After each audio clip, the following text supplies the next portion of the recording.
नमस्कार, मैं हूं आरजू अंसारी और आप देख रहे हैं राष्ट्रीय जगत विजन न्यूज।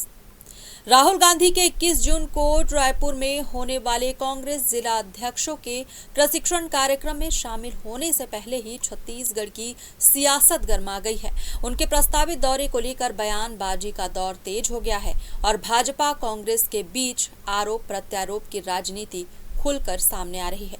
मंत्री केदार कश्यप ने राहुल गांधी के दौरे को लेकर विवादास्पद टिप्पणी करते हुए कहा कि कांग्रेस अपने नेताओं को खुश करने के लिए नए नए तरीके अपनाती रही है। उन्होंने तंज कसते हुए कहा कि जब राहुल गांधी आए तो कांग्रेसियों को उनका स्वागत दारू से पैर धोकर करना चाहिए। उन्होंने कांग्रेस के पिछले कार्यकाल पर भी निशाना साधते हुए भ्रष्टाचार और शराब घोटाले के आरोप लगाए। राहुल गांधी पहले तो ये बताएं कि जिस तरीके से देश की आज़ादी के बाद लंबे समय तक पूरे देश में कांग्रेस पार्टी की सरकार रही, आज भी यदि वो गरीबी की बात करते हैं, शिक्षा की बात करते हैं, स्वास्थ्य की बात करते हैं, करना भी चाहिए, क्योंकि उन्होंने जब उनके दादा परदादा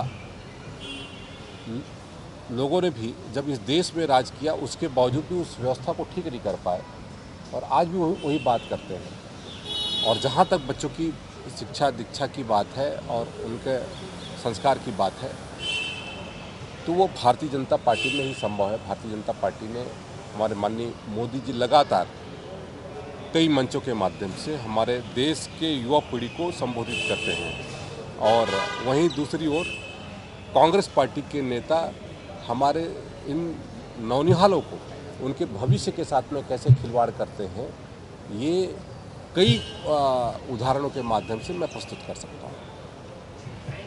ठीक है, धन्यवाद। पसीना निकाल दिया तुमने।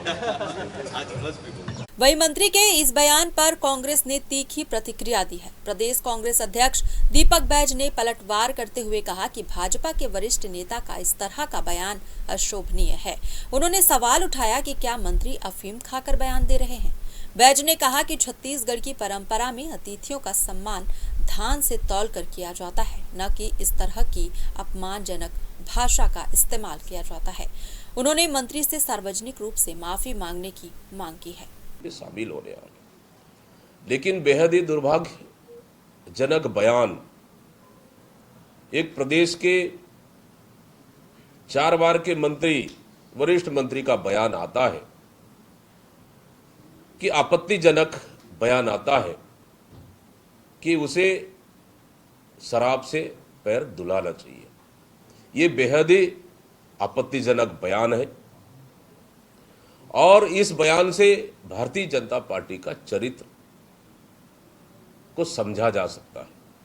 मतलब इस तरह का दिया हुआ बयान मैं समझता हूं कि एक वरिष्ठ मंत्री और 4 बार के मंत्री को देना, कहीं अफीम खाकर ये बयान तो नहीं दे रहे, क्योंकि छत्तीसगढ़ को धान का कटोरा कहा जाता है और जो भी नेता इस छत्तीसगढ़ में आते हैं, चाहे प्रदेश के नेता अन्य जिले में जाए या फिर कोई देश के नेता छत्तीसगढ़ में आए, उसे धान से तौला जाता है, तौलकर स्वागत किया जाता है। लेकिन इस सरकार में तो अवैध शराब, नकली शराब, गांजा की खेती, अफीम की खेती भारतीय जनता पार्टी के नेता कर रहे हैं। मतलब छत्तीसगढ़ को इस सरकार ने शराब का गढ़ बना दिया है। तो सवाल ही नहीं, ये सरकार ने शराब का गढ़ बना दिया है और भारतीय जनता पार्टी के नेता अफीम की खेती कर रहे हैं, तो उनकी मानसिकता तो शराब की नशे की ओर रहेगा ही रहेगा। तो इस तरह का बयान के लिए उन्हें माफी मांगनी चाहिए। ये घोर आपत्तिजनक बयान है। फिलहाल इस खबर में बस इतना ही। देश प्रदेश की खबरों से अपडेटेड रहने के लिए हमारे चैनल को सब्सक्राइब करें और नई खबरों के नोटिफिकेशन के लिए बेल आइकन जरूर दबाएं। नमस्कार।